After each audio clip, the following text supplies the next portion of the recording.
अस्सलाम वालेकुम व्यूअर्स, मैं आज आपकी मुलाकात करवा रहा हूं मिस्टर मोहम्मद अफजल से, जो सीईओ हैं एएम सर्जिकल। डेंटल और सर्जिकल के जो इंस्ट्रूमेंट्स हैं उनकी मैन्युफैक्चरिंग करते हैं, उन चीज़ों की एक्सपोर्ट में ये अपना सेटअप चला रहे हैं। अस्सलाम वालेकुम जी। वालेकुम अस्सलाम जी, पहले मुझे बताइए कि ये जो आपकी एएम सर्जिकल्स है ये क्या करती है और इसका आइडिया कहाँ से आया, थोड़ा सा हम चाहेंगे ज़रा व्यूअर्स को बताएं। जी, हम लोग डेंटल और सर्जिकल के रिलेटेड जितने भी लोकल मैन्युफैक्चरिंग में चीज़ें आती हैं, डेंटल इंस्ट्रूमेंट्स के हवाले से, सर्जिकल इंस्ट्रूमेंट्स के हवाले से, उनकी प्रोडक्शन करते हैं, फिर उनको हम सेल करते हैं पाकिस्तान और पाकिस्तान से बाहर भी।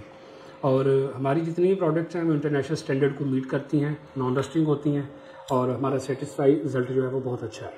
कैसे आपने इसको स्टार्ट किया? एक्चुअली मेरे एक दोस्त हैं, वो अल्लाह उन पे बेहिसाब फजल करे, वो मुझे हाथ पकड़ के इस फील्ड में लेके आए। मैंने स्टार्ट तो एज ए एम्प्लॉय किया, मगर मैंने अपने पहले 2 साल इस कदर मेहनत की कि कंपनी ने मुझे ऑनरली जो है वो बेहतरीन ऑप्शंस मेरे सामने रखे, जिनमें से ये था कि फ्रीलांसर काम करना। तो मैंने एज ए फ्रीलांसर जब इसको पिक किया और उसमें मुझे काफ़ी अच्छे रिजल्ट्स मिले, फिर हमारी एक सीटिंग हुई और उसमें ये डिसाइड हुआ कि मैं अब एक अलग से कंपनी बनाऊँ और उसको रन करूँ। जब आपने इसको स्टार्ट किया तो मेन किन किन इंस्ट्रूमेंट्स की मैन्युफैक्चरिंग आपने करवाई और उसको फिर आपने सेल किया? आई में डील करते हैं, kidney, vascular, gynae, orthopaedic, overall Pakistan में जितनी भी सर्जिकल मैन्युफैक्चरिंग हो सकती है हम कोशिश करते हैं कि उसको हम काम में लेके आ सकें। तो ये आपने जो मैन्युफैक्चरिंग है इनकी खुद से अपना आपने सेटअप बनाया हुआ है या आप आउटसोर्स कर रहे हैं? जी, हम ज़्यादातर तो कॉटेज इंडस्ट्री यूज़ करते हैं, मगर एक छोटा सा सेटअप हमारा अपना भी होता है जहाँ कॉस्मेटिकली चीज़ों को जो है वो डेवलप किया जाता है। उनकी फिनिश हो गई, उनके जो बाकी कॉस्मेटिक रिलेटेड डिमांड्स होती हैं कि प्रेजेंटेशन के हवाले से इंस्ट्रूमेंट कैसा होना चाहिए, तो वो है हमारा भी एक वर्कशॉप। बाकी जो है ज़्यादा हम कॉटेज इंडस्ट्री यूज़ करते हैं। तो मुझे बताएं कि मेनली आप किन किन कंट्रीज़ में अपनी एक्सपोर्ट कर रहे हैं? ओवरऑल तो हमारा कहीं भी कोई जो है परमानेंट अपना ज़ाती ऑफिस नहीं कोई भी, मगर ये है कि क्लाइंट हमें फाइंड करता है, ईमेलिंग्स होती हैं और उसके थ्रू भी क्लाइंट ढूंढे जाते हैं। बाकी जहाँ से इंक्वायरी आ जाए, कोई एक एरिया ऐसा नहीं कि यहाँ जो है बहुत फोकस से हम काम कर रहे हैं, जैसे यूरोप है या अमेरिकन स्टेट्स हैं या अरब कंट्रीज़ हैं। और अल्हम्दुलिल्लाह सर्जिकल एक ऐसी फील्ड है कि ये पूरी दुनिया की ज़रूरत है। राइट, जहाँ डॉक्टर हैं वहाँ इन चीज़ों की डिमांड भी है। जो क्लाइंट्स थे वो तो आपने ढूंढे होंगे ना, तो उनका क्या सोर्स क्या था और किस तरह पहुंचे, या आपने बाहर जाके विजिट्स वगैरह किए? जी, मैं तो खैर बाहर आज तक एक ही विज़िट किया है, मगर ये है कि गूगल आपके साथ है, आप उसमें एक्सप्लोर करें, जो जो चीज़ें आपका इंटरेस्ट है लिखें, कंपनीज आपके सामने आ जाती हैं। ईमेल एड्रेस अब तो वैसे ही बड़ा आसान है, सोशल मीडिया, इंस्टाग्राम है, फेसबुक है या अदर ऐसे कई प्लेटफॉर्म्स हैं जैसे ईबे, अमेज़ॉन वगैरह या अली बाबा है, इन जगहों पे भी क्लाइंट्स मिल जाते हैं। बात सारी आपके इंटरेस्ट की है कि आप क्या करना चाह रहे हैं। राइट, मुझे बताएं कि इस बिज़नेस में आपको क्या लगता है कि चाइना हमारा एक कॉम्पिटिटर बनता है, या कौन कौन से कंट्रीज़ हैं जो एक्सपोर्ट के हवाले से टफ टाइम देते हैं? ओवरऑल चाइना बहुत बड़ी मार्केट है और वो एक बेहतरीन कॉम्पिटिटर है, पर जितनी भी हैंडमेड चीज़ें हैं वो चाइना नहीं करता। राइट, हो वो गया। सारा जो है वो मशीनरी के रिलेटेड जो काम आते हैं वही करता है। हैंडमेड आइटम्स जब तक है वो पाकिस्तान ही करता रहेगा। अच्छा, आप ये कह रहे हैं कि अगर मतलब सर्जिकल की बात करें तो हमारा कोई इतना बड़ा कॉम्पिटिटर नहीं है? नहीं, बिल्कुल भी नहीं। मैनुअल काम के हवाले से जो हम हाथ से काम करते हैं कोई कंपटीशन में नहीं आता। आप जो जो प्रोडक्ट्स बना रहे हैं और जो जो प्रोडक्ट्स की आप लोकल और बाहर उसकी एक्सपोर्ट कर रहे हैं, तो उसका हम एक चाहेंगे कि हमें ओवरव्यू दें कि आप क्या क्या बना रहे हैं और क्या क्या कर रहे हैं, तो उस हवाले से ज़रा प्लीज़। जी बिल्कुल ठीक है, यहाँ मेरे पास एक डेंटल का डिस्प्ले बड़ी रेंज में मौजूद है, वो मैं दिखा सकता हूँ। चलिए जी, आए प्लीज़। पहले तो ये बताएं कि ये क्या आपकी अपनी मैन्युफैक्चरिंग है या इंपोर्ट की, और ये किस पर्पज़ के लिए होती है? ये जी बेसिक डेंटल क्लिनिक है, डेंटल चेयर इसको कहते हैं, और ये हम चाइना से इंपोर्ट करते हैं, ये लोकल नहीं है। लोकल भी बनती हैं मगर हम नहीं करते, हम जो है वो इंपोर्ट ही करते हैं। इंपोर्ट करते हैं। ये किस चीज़ का सेटअप है, थोड़ा सा हम जानेंगे।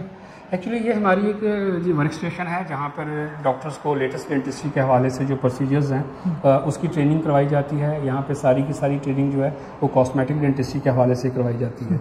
तो उसके लिए हमारे वीकली सेक्शंस होते हैं, जो डॉक्टर्स आते हैं जिनको हैंड्स ऑन चाहिए होता है लेटेस्ट टेक्निक्स को सीखने के लिए। एक अच्छी टीम है हमारे पास, प्रोफेसर्स हैं जो हाउस ऑफिसर से लेके क्लिनिशियंस तक सभी को ट्रेनिंग देते हैं। व्यूअर्स, हम इनके अब आ गए हैं डिस्प्ले सेंटर में, जहाँ पर मल्टीपल तरह की प्रोडक्ट्स ये मैन्युफैक्चर कर रहे हैं, उनकी ट्रेड कर रहे हैं, उनकी एक्सपोर्ट कर रहे हैं। हम पहले आपसे ये जानेंगे जो एग्जामिनेशन से रिलेटेड जो मेन जो इंस्ट्रूमेंट्स हैं वो कौन कौन से हैं, ज़रा वो हमें बताइएगा। हाँ जी, जो सबसे पहला इंस्ट्रूमेंट है वो है मिरर विद हैंडल, जहाँ से कोई भी डॉक्टर स्टार्ट करेगा जब पेशेंट को एग्जामिन करना शुरू करेगा। उसके बाद आ जाएगी उसकी प्रोब, और प्रोब के साथ उसको चाहिए एक कॉटन ट्वीजर।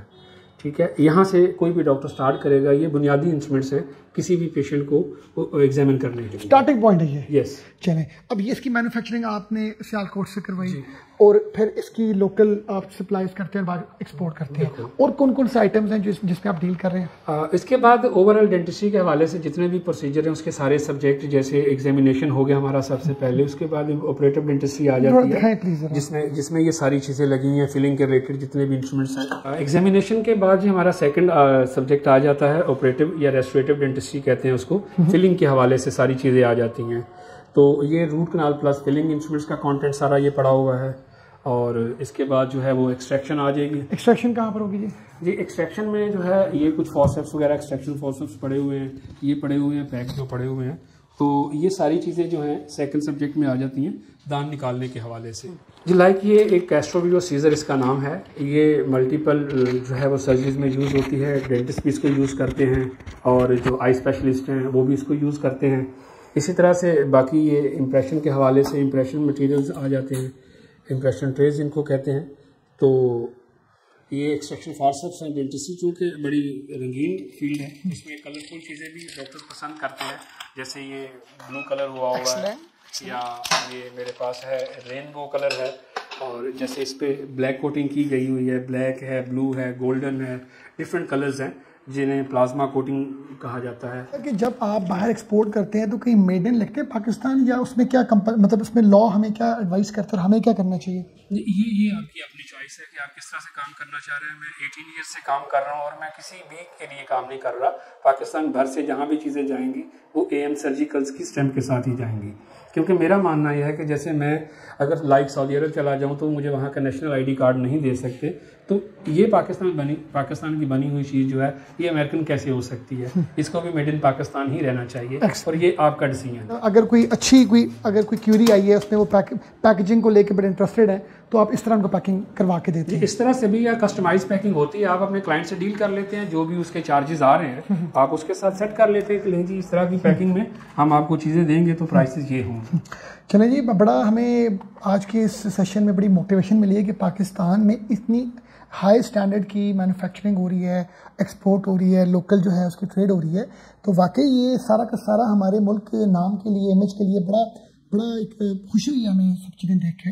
देखिए, बहैसियत पाकिस्तानी आपको अपने मुल्क को बेहतर से बेहतर प्रेजेंट करते रहना चाहिए और कभी भी अपने पाकिस्तान के लिहाज से कंप्रोमाइज़ नहीं करना चाहिए।